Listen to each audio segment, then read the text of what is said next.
คลิปนี้เนาะบ่าวพามีขอคำคิดเห็นจากพ่อแม่พี่น้องเนาะที่ว่าอยู่ฝั่งไทยแก่เนาะสวนทุเรียนพี่น้องเพิ่นติดต่อหาบ่าวพามี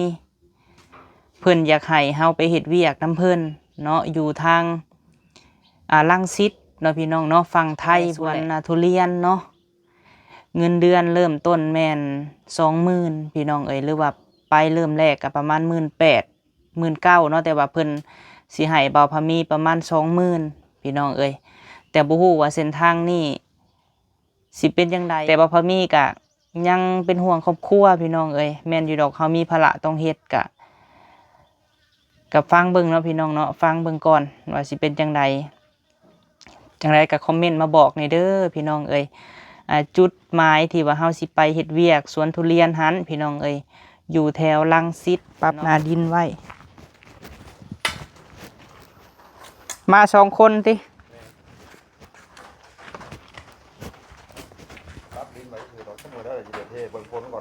ฟังเบิ่งฟ้าเบิ่งฝนก่อนเนาะใครแต่ว่าเขามีแป้นลายเทกวางก็ได้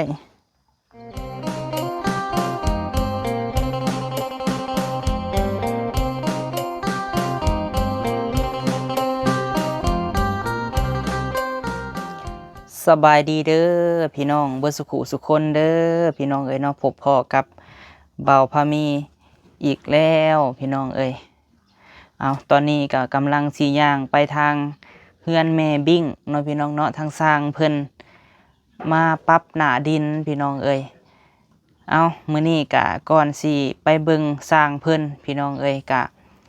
คลิปนี้เนาะบ่าวพามีขอคำคิดเห็นจากพ่อแม่พี่น้องเนาะที่ว่าอยู่ฝั่งไทยพี่น้องเพราะว่าบ่าวพามีหันบ่เคยไปบ่เคยเข้าไปในฮอดกรุงเทพเนาะพี่น้องเนาะก็อยากขอความคิดเห็นพี่น้องจากพ่อแม่ที่อยู่กรุงเทพเนาะหรือว่ากทมพี่น้องมีเฒ่าแก่เนาะสวนทุเรียนพี่น้องเพิ่นติดต่อหาบ่าวพามีเพิ่นอยากให้เฮาไปเฮ็ดเวียกนํเพิ่นเนาะอยู่ทางรังสิตเนาะพี่น้องเนาะฝั่งไทยพุ่นแหละอยู่ทางกทมเนาะแต่ก็บ่ฮู้ว่าสิเริ่มจากหยังพี่น้องเพราะว่าเพิ่นให้เฮานั่งรถไปลงอยู่รังสิตเนาะพี่น้องเนาะหรือว่าบขสนี่แหละเฮาก็บ่ฮู้พี่น้องเพิ่นหาเวียกให้เฮ็ดหรือว่าสวนของเพิ่นพี่น้องเฒ่าแก่สวนทุเรียนเนาะเงินเดือนเริ่มต้นแม่น20,000พี่น้องหรือว่าไปเริ่มแรกก็ประมาณ18,000 19,000เนาะแต่ว่าเพิ่นสิให้บ่าวพามีประมาณ20,000พี่น้องแต่บ่ฮู้ว่าเส้นทางนี้สิเป็นจังไดเนาะพี่น้องเนาะเพราะว่าเฮาบ่เคยพี่น้องบ่เคยไปกินอยู่น้ำเพิ่นเนาะก็คือสิดีแท้พี่น้องหั่นแหละเนาะจึงขอความคิดเห็นขอคอมเมนต์เนาะพี่น้องเนาะจากผู้ที่เป็นพี่น้องฝั่งไทยและอยู่แถวรังสิตประเทศไทยเนาะพี่น้องเนาะว่าสิให้บ่าวพามีไปบ่หรือว่าจังไดเนาะอันนี้ก็คิดเบิ่งก่อนเนาะแต่บ่ทันรับปากเพิ่นว่าสิไปพี่น้องเพิ่นว่าให้เฮานะนั่งรถไปทางนั่งรถไปลงอยู่รังสิตเนาะพี่น้องเนาะแต่ก็บ่ฮู้ว่าเริ่มจากไสเพราะว่าแต่เกิดมาอายุส่ำนี้ก็หาก็ไปแต่ขอนแก่นพี่น้องยังบ่เคยไปรังสิตจักเทื่อจักสิไปทางใดพี่น้องแต่เรื่องเงินเฮ็ดบัตรเฮ็ดหยังนี่เพิ่นสิฝากมาให้พี่น้องซ้ำราคาบัตรเฮ็ดบัตรเฮ็ดเบอร์เนาะพี่น้องเนาะไปเฮ็ดเวียกอยู่ฝั่งไทยแต่ก็ยังบ่ได้ให้คำตอบเพิ่นเนาะจังไดก็ขอบคุณหลายๆเด้อเนาะผู้ใหญ่ใจดีใจบุญที่เพิ่นทักมาเนาะอยากให้บ่าวพามีไปเฮ็ดเวียกเฮ็ดงานนำบ่าวพามีขอคิดเบิ่งก่อนเนาะเพราะว่าเพิ่นเห็นเฮือนซานบ่าวพามีบ่ทันแล้วพี่น้องเพิ่นก็อยากมีสวนทุเรียนเนาะกว้างเติบพี่น้องประมาณหลายเฮกตาร์อยู่เนาะจะมีคนลาวไปแน่เพิ่นว่าเนาะก็เฮ็ดอยู่สวนเพิ่นนั่นแหละแต่ว่าเพิ่นสิมารับอยู่หั้นพี่น้องแต่ขอบคุณที่ว่าเพิ่นชวนเนาะเพิ่นเห็นบ่าวพามีในคลิปพี่น้องแล้วเพิ่นอยากชวนไปเฮ็ดนำเพราะว่าช่วงนี้บ่าวพามีเฮ็ดเฮือนและเพิ่นอยากให้มีรายได้ มาเฮ็ดเรือนเฮ็ดซ่านพี่น้องเอ้ยแต่ก็ยังบ่ทันรับปากอ้ายเพิ่นเนาะพี่น้องเอ้ยยังบ่ได้รับปากเพิ่นว่าเฮาสิไปบ่หรือว่าจังใดขอคิดเบิ่งก่อนเนาะก็เลยว่ามาเปิดคลิปถามพ่อๆแม่ๆทุกท่านที่ว่าอยู่ฝั่งไทยพี่น้องเอ้ยว่าให้บ่าวพะมีไปบ่เนาะหรือว่าจังใดเนาะแต่บ่าวพะมีก็ยังเป็นห่วงครอบครัวพี่น้องเอ้ยแม่นอยู่ดอกเฮามีภาระต้องเฮ็ดก็ฟังเบิ่งเนาะพี่น้องเนาะฟังเบิ่งก่อนว่าสิเป็นจังใดก็คอมเมนต์มาบอกในเด้อพี่น้องเอ้ยจุดหมายที่ว่าเฮาสิไปเฮ็ดเวียกสวนทุเรียนหันพี่น้องเอ้ยอยู่แถวรังสิตเนาะอยู่แถวประเทศไทยพี่น้องเอ้ยอยู่สวนทุเรียนเงินเดือนแม่นเริ่มต้นนั่นเพิ่นให้ 18,000เนาะพี่น้องเนาะแหละถ้าบ่าวพะมีไปเพิ่นสิให้ 20,000เลยพี่น้องเอ้ยเอาถือว่าขอความคิดเห็นเนาะว่าจังไดว่าให้บ่าวพะมีไปบ่หรือว่าจังไดพี่น้องเอ้ยหรือว่าให้เฮาอยู่บ้านเฮาบ่เนาะแต่เฮาก็ถ้าว่าไปเฮาก็สิบ่ได้ถ่ายคลิปกันเฮาเฮ็ดเวียกพี่น้องเอ้ยแต่ก็เบิ่งนํกันเนาะว่าสิเป็นจังไดไปซะพี่น้องเอ้ยคอมเมนต์มาบอกบ่าวพะมีหน่อยเด้อพี่น้องเอ้ยผู้ใดอยู่ฝั่งไทยกันเนาะเพราะว่าบ่าวพะมีบ่ฮู้ว่าสิเริ่มจากไสพี่น้องเอ้ยบ่ฮู้ว่าสิเริ่มขึ้นรถจากไสและลงไสเนาะเพราะว่าเฮาบ่เคยเนาะยอมรับว่าบ่เคยไป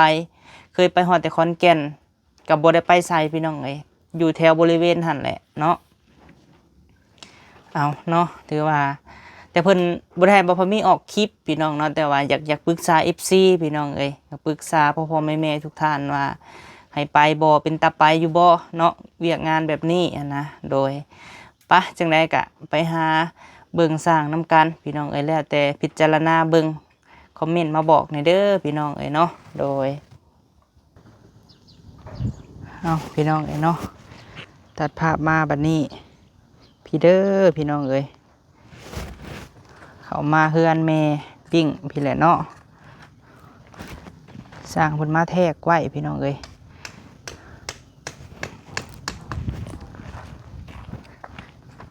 ทางนี้แม่นจงคลองน้ำต่อไประหว่างกำแพงเพิ่นกับที่ของแม่บิ้งเอาคือฝนที่ตกเนาะสร้างรถแมนถือว่าเท่กว้างเติบพี่น้องเอ้ยเนาะนี่แหละ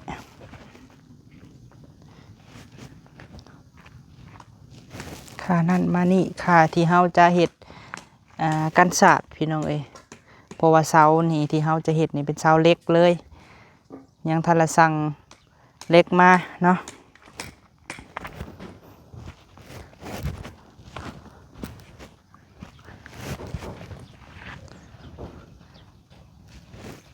ออกจากบนเก่านี่ก็กว้างเติบพี่น้องเอ้ย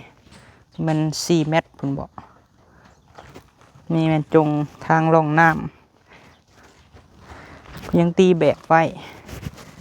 ฟังเบิ่งฝนซะก่อนพี่น้องเอ้ยนี่เมื่อคืนนี่แหละฝนบ่ได้ตกแต่ละมื้อก็ฝนแห้งปรับหน้าดินไว้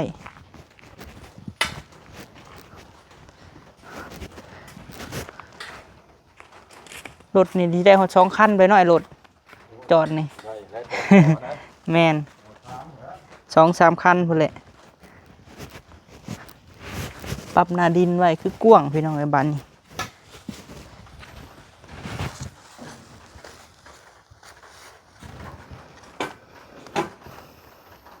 มา2 คนติ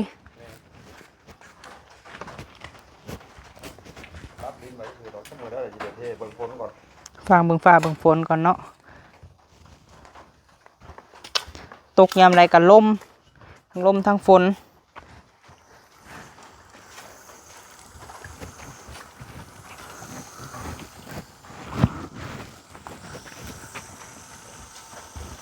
ดินบล็อกง่ายมาจากหันในพี่น้องมาปะไว้เฮือนดินตุคำพี่ก่อน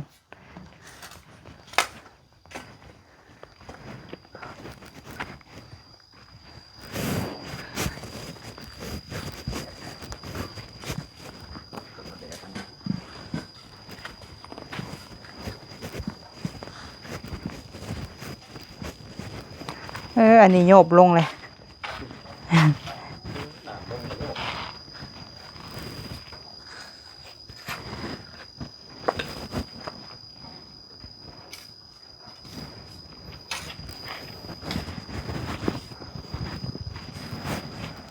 หลังบ้านท่ออยู่ในบ่โกะท่อที่เขาสั่งมามื้อนั้นฮะ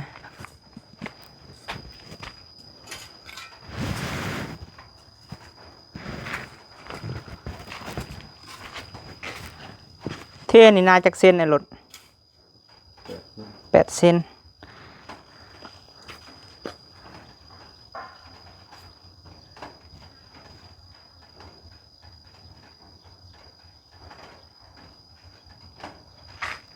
ปั๊บนี่ก็เบิดลายเติบเนาะทรายค่ะ นี่เอาทรายเก่านี่แมน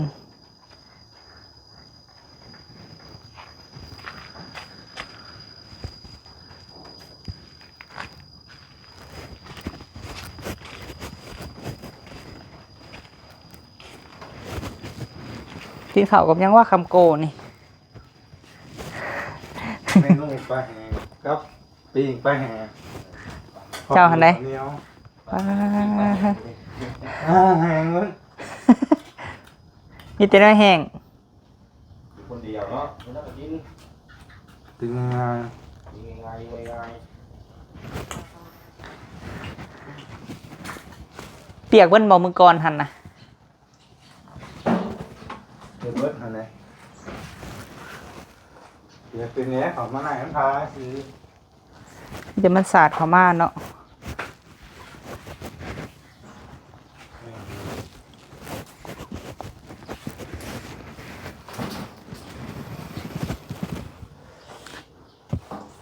มือใดจะไปเห็นเวียงนะโก พี่สีเนี่ย ที่สี่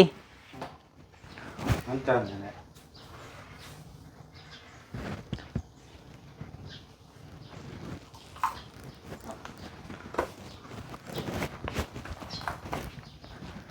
ใช่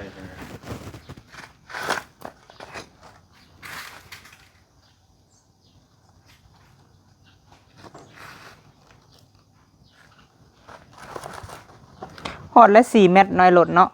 4 เมตรกว้างเติบซะ4 เมตร50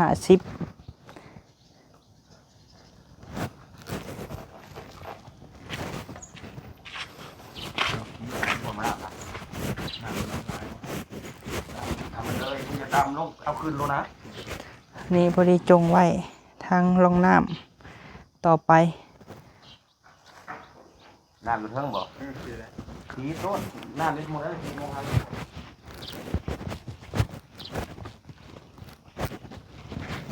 ฝั่งนี้กับพอดีพี่น้องเอ้ยกำแพงเพื่อนเนาะถ้าว่าเขาเทนี่ก็น้ำก็จะไหลลงข้างนี้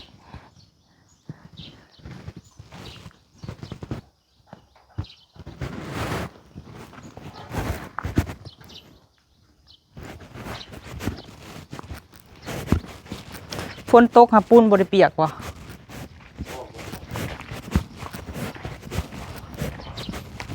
ปูนต้นครึ่งเนาะสั่งมา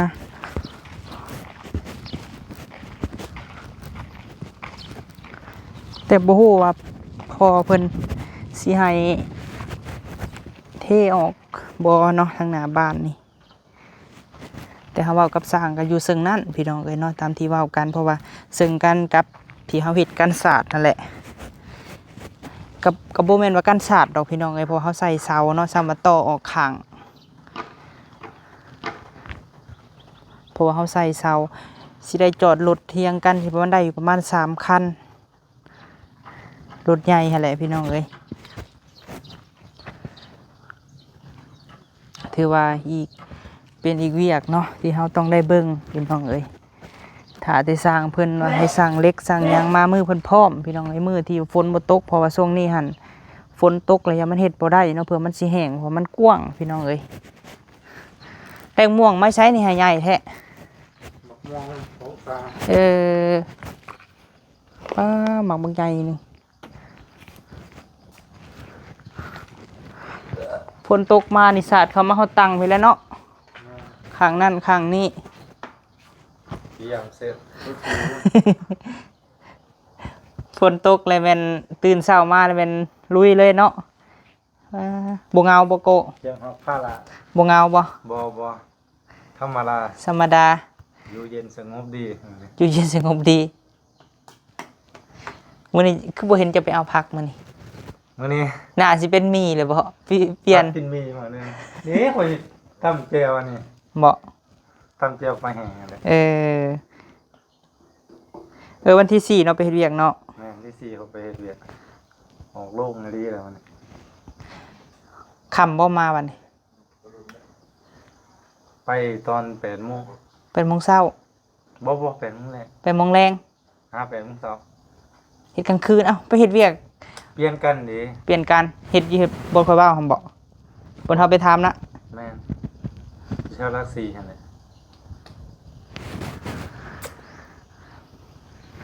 8โมงเช้า8โมงแรงฮอด8โมงเช้าแบบเดียวกับพวกเออแหลมเนาะ แม่น2 ชั่วโมง พวกเออแหลมกับคันเราไป3โมงแล้วก็มา11โมงแบบสินะ มันมี2หลอดที่ต้องมา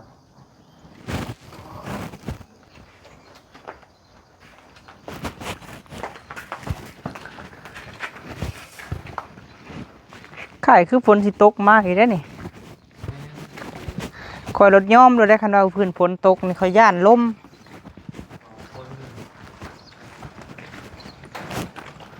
คืนนี่ก็ลุกมาเก็บเครื่องเก็บของคิดว่าสิตก น่าจะมาหลอดเด้เพราะว่า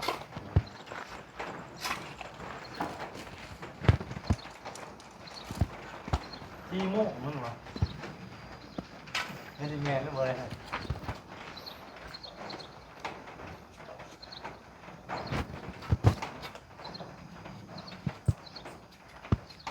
Thunderstorm Express ตัดหลังว่าประมาณ4 โมงลมกี่ฝุ่น มื้อนี้บ่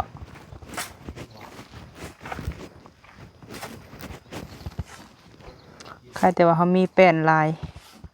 เทกวางก็ได้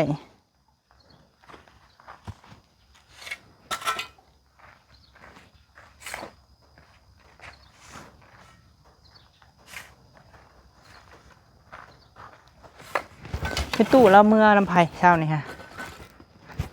ขาดว่าหยัง อย่างคือเก่า แล้วเมื่อตัวบ้านคุณ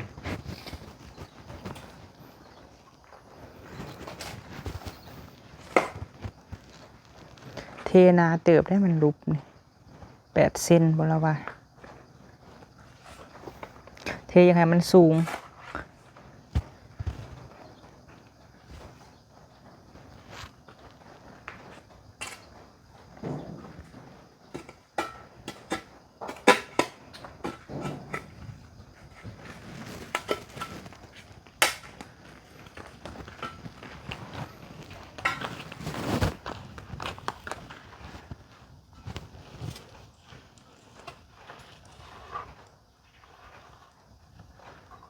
เอาระดับเก่าเนี่ยบ่ให้ลด มันสูง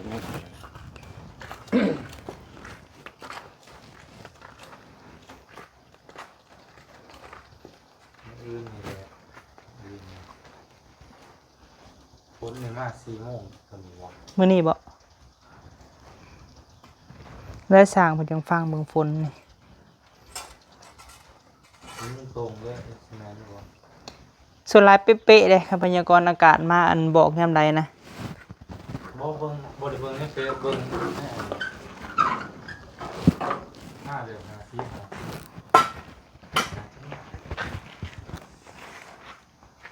อย่าพูดว่าเฮ็ดโทรศัพท์เขาหยักอิหยังเขาอีแม่มันจังจับคืนได้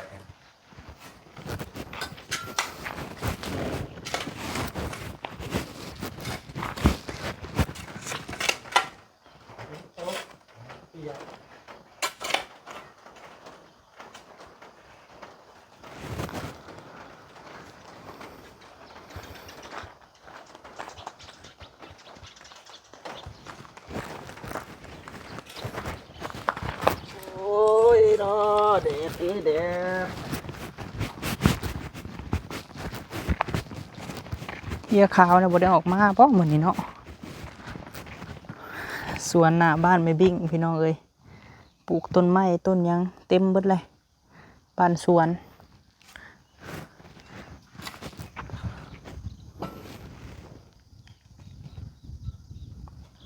เงียบเหงาช่วงนี้กันเนาะกำลังสิเริ่มคือคืนสร้างบุสิมาเทนี่แหละประมาณ2-3 มื้อพุ่นนะแล้วเราก็ต่อกันศาสตร์นี่มาประมาณ7 เสาเนาะทางสร้างเพิ่นว่า7 เสาจอดเอาอะไรพี่น้องเอ้ยจอดเล็กเอาเดี๋ยวถ่าพุ่นแหละเนาะถ่าสร้างเพิ่นให้เฮาสร้างเครื่องสร้างของเฮาจังสิสร้างมาว่าเบิดเท่าใดก็สิแจ้งทางแม่เพิ่นเนาะตอนนี้กำลังสั่งหินทรายมาอย่างละรถแล้วก็สั่งปูนมาต้นครึ่งพี่น้องแล้วก็มีทอแน่สิให้สร้างเพิ่นดำเนินการเนาะแล้วมื้อนี้เพิ่นปรับหน้าดินไว้ก่อนเอาจังไดก็ขอบคุณหลายๆเด้อเนาะพ่อกับแม่ที่ว่าให้ลูกเบิ่งเวียกเบิ่งงานให้เฮือนซ่านเนาะทางร้านเพิ่นเบาโก้เพิ่นก็สิไปเฮ็ดเปียกอะไรพี่น้องอะไรประมาณวันที่4นี่แหละเนาะก็เริ่มงานเฮ็ดเวียกของเพิ่น8 โมงแรงฮอด8 โมงเช้าพี่น้องเอ้ยเอาทางพี่ก็สิเบิ่งให้พ่อกับแม่คือเก่าเนาะไปสำหรับคลิปนี้ก็ไปแล้วพี่น้องเอ้ยมาอัปเดตเบิ่งและเนาะจังไดฝากพ่อแม่ซอยๆกันคอมเมนต์เด้อพี่น้องเอ้ยว่าพ่อแม่ว่าเป็นจังไดเนาะตัดสินซอยกันแน่พี่น้องเอ้ยโดยไปสำหรับคลิปนี้ไปแล้วพี่น้องสบายดีเด้อพี่น้องเด้อ